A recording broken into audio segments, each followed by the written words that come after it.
หมอยสูงค่ะหมอยสูงปีน้องๆพบปันแห้งข้าวใส่หมะขอมกุกคอค่ะเมื่อในกอเป็นวันที่18เดือนธันวาคมที่3ปี2025ในตอนรายการเฮาค่ะตอนใน Day on เอาปีน้องๆเฮาค่ะมาถ่อมด้วยข่าวเหงาเกี่ยวกับเรลองเส้นตั้งพระราม2ในค่ะเส้นตั้งพระราม2ในกอมื้อเลียวก็ได้เลยว่าเป็นข่าวเหงาดีลือหลังไว้อยู่ในค่ะอันก่อสร้างมาในข่าวตั้งเดี๋ยวเลยว่าจังในค่าตั้ง6ปีในค่ะนะเป็นเพกึ่งกลางใน2เฮง2ปากปอกเจ้าในเหย้าในค่ะเข้ามาด้วยลายโหย้อยย่ำมั่นค่ะเนาะเพกึ่งกลางอันเกิดขึ้นนะคะเมื่อพ้องนั้นใน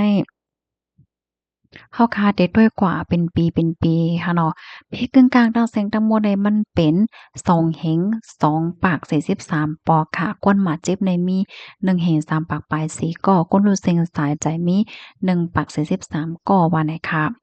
เมื่อวันที่9เดือนธันวาคมที่8ปีพุทธศักราชค่ะเนาะ2เฮง5ปาก63เมื่อพ้องนั้นในก้า2ลำค่ะ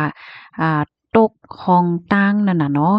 ที่ตึกก่อสร้างอยู่ย้อนเพราะว่ามันมีป้ายอันปันฝั่งปันเติ้นให้แนวอันนี้เป็นเพกลางๆปอกกำที่1ค่ะนะกำในเผอว่าถึงมาเมื่อวันที่17เดือนธันวาคมปีพุทธศักราช2565เมื่อนั้นซ้ำไหนมีเลขอันตึกก่อสร้างอยู่นั่นโคงลงมากาลูกไว้3ลำมีคนบาดเจ็บ3ก่อค่ะ เมื่อวันที่31เดือนธันวาคมที่7ปีพุทธศักราช2565อันนี้ซ้ำเป็นแผ่นปูนโขนั่นนะแผ่นปูนโคนหล่นตกลงมาเต็งใส่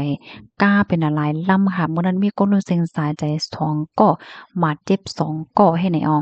เมื่อวันที่7เดือนธันวาคมปี2566ค่ะอันนี้ก็อันเป็นค้านปุนหล่น ลงมาเต็งใส่ก้นเหตุการณ์เมื่อนั้นมีคนรู้เซ็งสายใจหนึ่งก็ยกโลดก้าอันลูกไว้ใน4ลำในถึงมาวันที่18เดือนธันวาคมปี2567แล้วก็เมื่อปีกายค่ะเนาะในก็อันเป็นเขาห้องว่ารถอันสลิงนั่นค่ะนะรถเคนเนี่ยมันขาดมันขาดแล้วก็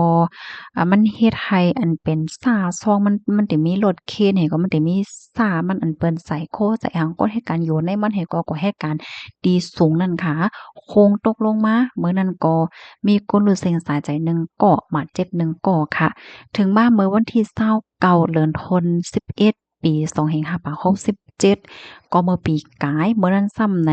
ค้านปนในกวนปังลงมาเมื่อนั้นมีคนรู้สึกสายใจใน4ก่อค่ะบาดเจ็บ10ก่อเฮ็ดไหนคะเพราะว่าถึงมาวันที่15เดือนธันวาคมที่3ปี2025เนาะนี่ก็โครงสร้างเหล็กอันในมันคดโตเหี่ยวก็ก้นปังลงค่ะมีคนหมัดเจ็บใน20ปลายรู้เซ็งสายใจอันฮู้เซียนหมายมันแต่ต้อนี่6ก่อค่ะอัน6ก่อในเป็นคนไทย3ก่อแห่งการยานเมืองก้นมะหมต้มยำอะ3ก่อว่าเฮ็ดไหนคะค่ะอันนี้ก็เป็นลายโหย้อยย่ำมันตีเส้นตั้งพระราม2เนี่ยค่ะเนาะในข่าวนั้นเขาก็ซัมพอร์ตเต็มว่าพระราม2เส้นตั้งมรณะนะคะว่านะค่ะพี่น้องเฮาค่ะหันถึงจังหือค่ะเกี่ยวกับเรื่องร้องในเนี่ยค่ะเนาะร้องในมังก็เปิ้นก็ว่ามันเป็นเพศกึ่งกลางย้อนเปิ้นไว้มังๆให้เลยเป็นเพศกึ่งกลางหือให้แน่เนาะมังก็เนี่ยก็ซ้ำมีลองยุ่มย้ำเกี่ยวกับเรื่องร้องเจ้าแม่งูเห่างูเห่ามันจะงูจงอางเจ้าแม่งูจงอางเนี่ยค่ะแฮ้งในมือเต๋แต่ก่อสร้างเส้นตั้งนั่น อันมีอันเจ้าแม่งูในคณะกว่าเข้าฝันก้นเหตุการณ์นั่นน่ะเนาะว่าย้อนข้าวยามเที่ยงอิดหนึ่งเพราะว่าลูกเกิดมาเหย้าแหลเจ้าไหนเหย้าก็ได้ค่ายกว่าอยู่ต่างเตี้ยวสู่จังเฮ็ดต่างแหล่ให้ไหนก็ ก้อยกะว่าอันก้นเหตุการณ์เขานั้นเขาก็กว่าอบกว่าหังในกันก็เขาก็ว่ามันใจหังโยมันเป็นนอนลองนอนฝันให้นั่นก้อยกว่าให้ไหนนั่นน่ะนะเขาก็เลยสนใจก็เขาก็เฮ็ดกว่าค่ะกำเลยเขาก็เอาก้าเอาหังได้มาถุยมาหังแฮวก็ถุยให้ไข่ว่าหังว่างูได้ป้อลูกป้อเซ็งสายใจกว่าหมดให้ไหนนั่นน่ะนะเฮ็ดอันแฮวก็เฮ็ดให้เจ้าแม่เนี่ยจะลำมาใจจ้าใจลำให้ก็ตั้งแต่นั้นมาเนี่ยก้นเตียนฮอก้ากว่าผ่ากว่ากาอิดค่ะก็เนาะกว่าผ่าใส่ห้างงูไข่งูจังไหนก็อยู่ๆก็มันก็มีลองสิลองให้ก็เฮ็ดให้รู้สึกสาใจกว่าให้แหน่หลายโหย่อยย่ำมันในแต่ก็เบอว่าเนาะเขาก็เลยถ่อมกว่าปะตอนหนึ่งให้แหน่ลองได้มันเจอก็ยุ่มนะบางเจอก็ยุ่มให้แหน่นะอ๋อค่ะตอนนี้มีข่าวงอกกะนายกล้วยกำลังได้มาอ่านตั้งหันถึงพี่น้องเฮาพี่น้องค่ะถ่อมกันอยู่ที่ไหลตั้งไหลตรงตักมาลายค่ะเนาะรับถ่อมยอกให้ปันตั้งหันถึงและเพิ่มเติมซึ่งหือในเนาะตอนในเดป้าในตอนของการอบโอ้ค่ะนะค่ะอันตั้งหันถึงที่พี่น้องค่ะส่งมาตั้งยูทูบค่ะเนาะปีเฮาค่ะก่อนหนึ่งเตรียมมาว่า หาบถอมค่ะอยู่ดาเซเนี่ยค่ะว่าเนาะกลางไหนถอมยอจังกว่าเหตุการณ์เนี่ยค่ะยินจมได้ค่ะปีเฮาก็หนึ่งค่ะเนาะปีนั่งเสียงอันนี้ค่ะเนาะแต่มาว่าขอยในย่างแค้นหรือเสขี้เก้เนี่ยใจเด้ค่ะเพราะว่าเฮาค่ะขอยเปิ้นในเฮาก็แค่ยิงเปิ้นค่ะเนาะเฮาก็แค่ไล่หลีไล่เป็นจึงเปิ้นในก้อยก็ว่าบ่ขี้เก้ในลีโกค่ะนะตัวเจ้าเก่าก้นเตียนขี้เก้เปิ้นก็คำเกี่ยวค่ะเนาะเปิ้นว่าก้นที่มีใจขี้เก้เปิ้นให้เหมือนตั้งว่าเอาไฟใน จุดเผาขึ้นตัวเจ้าเก่าก้อยในค่ะว่าเนาะมาแทงตั้งหันถึงอันนึงค่ะปีเฮาค่ะ Golden Star เนี่ยค่ะเนาะแต่มาว่าไผหือเตตกใจว่าเมืองห่มตุ่มมาในไผๆก็นับไว้ตาเสนับไว้ตาเตคัดเฮอยู่ยาวหลากหลายนี่เนาะใจเต้ยาวค่ะถ่อมข้อความอันนี้ก็เหมือนอึกนึกใจลงไว้ค่ะนะใจเต้ออันปีเฮาว่ามาเนี่ยมื้อเหลียวในค่ะนะก้นเมืองห่มตุ่มเมียนมาก่อนที่อันเย็บไว้ปั๊บค่ะเมืองพาสปอร์ตเมียนมาในนะกว่าที่ไหลก็ บ่ค่อยลัดแรงค่ะเนาะก็ดีเลยก็แค่นั้นเรียกไว้จ้องแม่นค่ะป้องแม่นก็กำแถมปันกันให้อินเนาะก็ย้อนวีซาก็บ่จึงง่ายๆนะแต่ได้ย้อนวีซาก็ต่างวันต่างเมืองเลยจังได๋แน่เพราะว่าเป็นพาสปอร์ตต่างเมืองเฮาเนี่ยได้ก็มันก็ขยับไว้เนาะจ้องแม่นค่ะมันก็ได้ย้อนเป็นหลายปอกหลายกำก็มันไหลเฮ็ดจังได๋นั้นค่ะน่ะนั่นน่ะว่าปีเฮาลาดมาเนี่ยแม่นแต่ยาวได้ค่ะเนาะยินจมค่ะ มาแทงค่ะอย่าไปว่าใต้ก่ออะมันใจใต้ก่อโหลห้องว่าโอ๊ยก่อเนี่ยเนาะวันนั้นเนาะไล่ค่าใจคอความจึงหือก่อนไล่ค่ะเนาะยินโจมติดแต้มมากค่ะและใจถ่อมแต่ค่ะย้อนเพราะว่ามันหมั่นแหมยินโจมค่ะยินโจมติพี่น้องค่ะและใจถ่อมค่ะนะอันแต่มันแน่ข้าวที่ข้าวใส่มาหอมแน่มันเต็มใจข้าวกล้วยค่ะเนาะมาเมียวๆเนี่ยเฮาค่ะก็มาอุบโอ้กัน อันไรดีเลยคูดและยินมาอันที่มันมีในข่าวก็มาแชร์ในกันมาไขในกันให้ในนั้นค่ะนะเนาะก็ยินโจมตีพี่น้องค่ะแลใจถ่อมค่ะเนาะมันก็ว่าโอ้ลัดนำหน้ามันก็เดว่าเฮ็ดไหนค่ะเนาะเฮียงเลยว่านั่นแหละข้าวใส่หมอหอมแน่นอกเหลือเสข้าวยามติกาเหตุการณ์เหย้าเพราะข้าวยามติกาตั้นๆในค่ะเดจักอ่านเล็กค่ะนะจักอ่านเล็กย่อก็ค่ะเดจักถ่อมตีอันก้นเปิ้นอบกันจังเนี่ยมันจังว่าผู้ลงเรียนเขาผู้ค้นคว้าเขาเปิ้นค้นคว้าออกมาว่าหือเปิ้นทัดสางเงาไล่ติเป็นหือมีหือหรือจังไหนคาเกียกถ่อมเพราะว่าคาเกียกถ่อมย่อคาฮู้หังเนี่ยค่ะก็ขึ้นออกมาใครในพี่น้องเฮาไหนค่ะได้ก็ได้เป็นก้นจึงนั้นไหนค่ะเนาะกำนั้นว่า ก็ยินจมติพี่น้องค่ะแลใจถ่อมเพราะว่าแลใจถ่อมได้ก็ค่ะก็วนว่าว่าเมียวๆในมันก็ได้จังแลกลายกันไลนั่นขนาดเนาะมาแทงทหารถึงอันหนึ่งค่ะได้เฮาค่ะในย้อนให้ฮอดเมืองสางเมืองคำเมืองสางเมืองคำในขณะเนาะไฮไลเงินไลไฮไลเงินไฮไลคำย้อนค่ะรู้ว่าพระราเป็นเจ้าก็ปั่นเฮาถึงเมืองมันกล้วยอ้อยอ๋อค่ะยินจมค่ะ